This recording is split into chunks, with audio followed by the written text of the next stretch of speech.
Oi gente, tudo bom?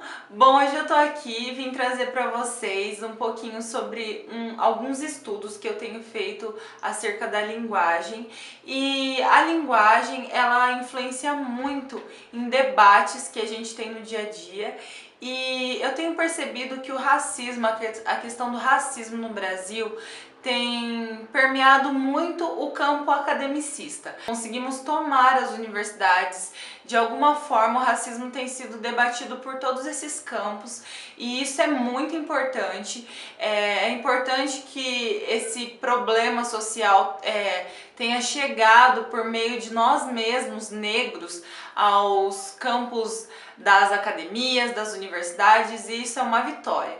Porém, tem algumas pessoas que ainda não conhecem esses termos, que não fazem parte dessa sociedade academicista e que às vezes fica meio distante do assunto principal, do cerne do debate, por palavras que para nós às vezes já é algo comum, sabe? Quando eu fui na Fundação Casa fazer uma troca de ideias, ter uma conversa com os meninos, eu percebi que muitos deles não conheciam palavras simples e que para nós era uma coisa assim normal, da rotina, e que para eles era algo extremamente desafiador. Então eu achei muito importante trazer esse vídeo para vocês. Bom, gente, a gente ouve muito falar sobre estigmatização, sobre o negro ser estigmatizado socialmente, mas a gente não sabe muitas vezes o que isso quer dizer. Eu não sabia. Eu ficava tipo assim, beleza, é alguma coisa negativa, mas eu não conhecia a fundo o significado dessa palavra. Então eu resolvi dividir com vocês. No dicionário, estigma está definido como marca ou cicatriz deixada em um corpo, tá? Então, os estigmas eram utilizados na época do Brasil colonial como uma marca, uma queimadura, um ferimento deixado na pele de uma pessoa que deveria ser excluída do meio social. Então, se um negro ele tentava fugir, um escravo tentava fugir, ele era marcado como escravo fujão.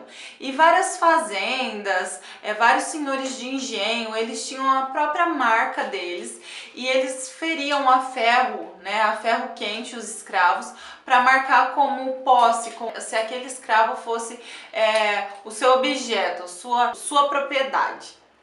Os estigmas, eles marcavam uma pessoa tão profundamente que ela era excluída da sociedade, assim como as tatuagens. Em determinada época, a tatuagem era vista como algo de bandido, algo ruim. Assim funcionavam os estigmas, tá? E dentro disso eu decidi compartilhar com vocês 4 estigmas que eu encontrei. Claro que os negros sofreram muito mais estigmas e ainda sofrem, mas eu decidi compartilhar com vocês 4 estigmas sociais, tá? E o primeiro estigma é o estigma físico. As nossas características físicas foram marcadas como algo errado, algo ruim, algo que não deveria estar na sociedade.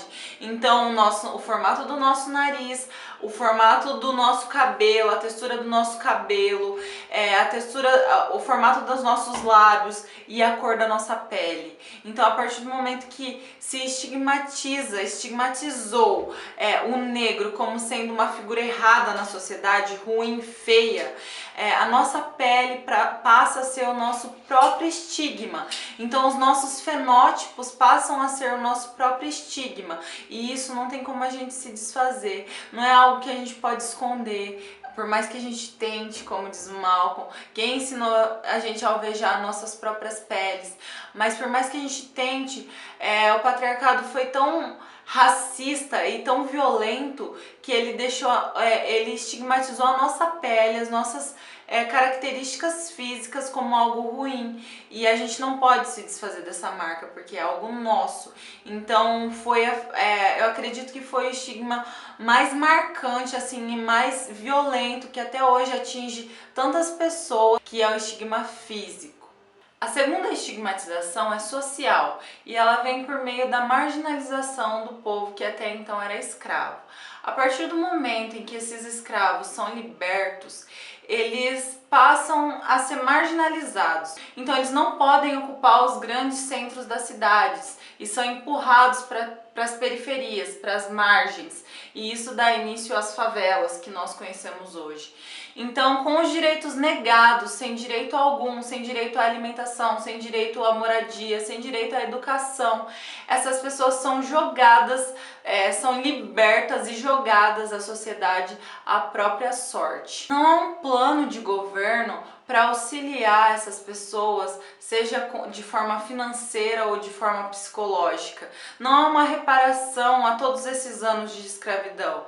Não, eles simplesmente não servem mais como força de trabalho e também não servem como cidadãos do Brasil. Se a gente for pensar que eles eram libertos e não tinham direito algum, de que serve a liberdade? Porque a liberdade é um conjunto de vivências em que você precisa de alguns itens básicos para que você faça uso dessa liberdade. Então, se você não tem saúde, se você não tem educação, se você não tem um trabalho, se você não tem sequer alimentação, como você vai fazer o uso da sua liberdade?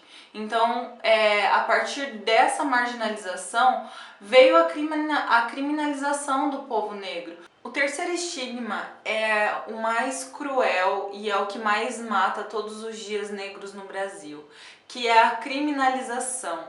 A criminalização do povo negro é histórica e vem sido marcada por violência, por preconceito e por um racismo que mata e encarcera todos os dias.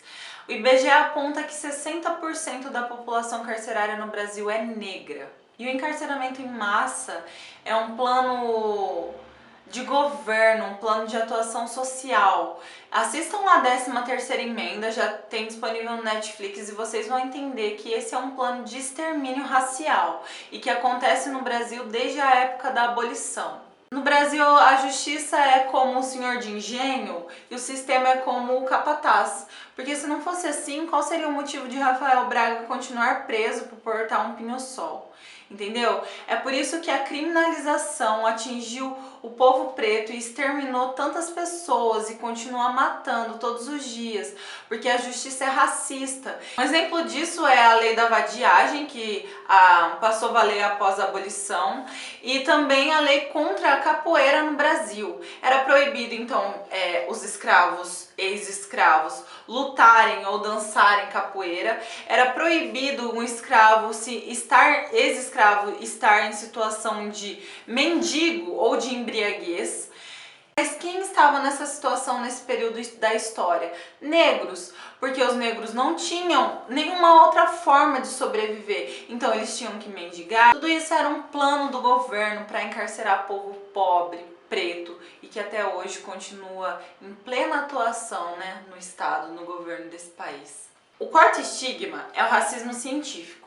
Esse racismo, esse estigma, ficou muito marcado no século XIX, porque vários eugenistas da época defendiam que o negro não tinha o mesmo desenvolvimento intelectual que os homens brancos e que a mestiçagem era um problema gravíssimo na sociedade brasileira e que deveria ser combatido.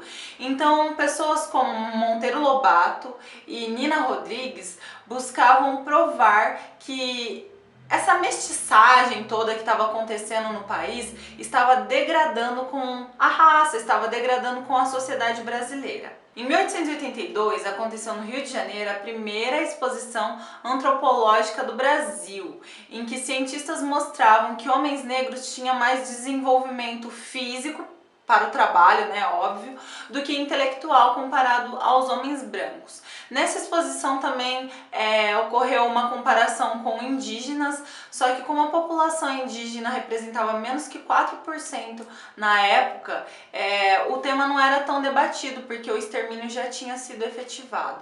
Porém, em 1872, no censo de 1872, os negros compunham 58% da população. Então era um problema muito sério para a sociedade dos bons costumes, não queriam a raça contaminada. Então, a partir da ciência, eles tentavam provar de que o negro tinha que ser exterminado e tinha que ser mais ainda marginalizado, ou seja, negros só podiam se relacionar com negros, porque os negros estavam trazendo doenças, degradação moral para a sociedade, por serem mais suscetíveis a doenças. Óbvio, né, gente?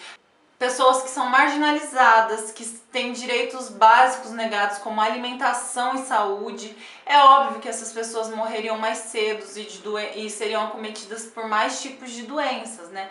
Mas não, a sociedade do bom costume, da boa moral não tinha esse tipo de visão. Eles simplesmente associavam a genética mais fraca do negro e pronto, acaba com a mestiçagem e vamos extinguir os negros do Brasil. Era esse o pensamento da época. Então, gente, esses foram os 4 estigmas que eu consegui identificar e que tem marcado o povo preto durante todo esse tempo e que não deixou de marcar e que continua tentando marcar todos os dias. E é importante que a gente continue com esses debates. Sejamos a geração do conhecimento e não só do empoderamento e não só do tombamento. Eu, como uma profissional de letras, achei muito legal descobrir sobre essa palavra e saber que como a gente é estigmatizado, então agora eu vou sair falando estigmatizado para tudo que é debate. O povo negro é estigmatizado. E aí você também, quando você ouvir aí num debate, já vai saber o quanto o povo negro é estigmatizado, e que não é só estigmatizado, foi duplamente estigmatizado, foi 4 vezes estigmatizado. Então é isso, gente. Um beijo, até o próximo vídeo.